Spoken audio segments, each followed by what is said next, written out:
madaxweynaha Jamhuuriyadda Federaalka Soomaaliya Mudane Xasan Sheekh Maxamuud ayaa caawa gaaray magaalada Kampala ee dalka Uganda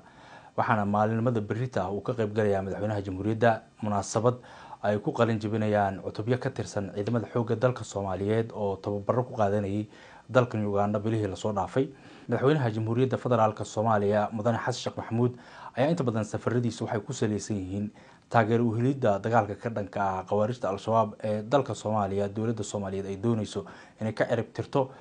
waxaana dadaalka intiisa badan uu madaxweynuhu ku bixiyaa tayeynta ciidamada xoogga dalka Soomaaliyeed iyo tababarkooda si ciidamada xoogga dalka Soomaaliyeed ay isugu filnaadaan amniga qarankana ay ugu filnaadaan khawaarijta dalkana ay uga xoreeyaan ugana cirib tiraan.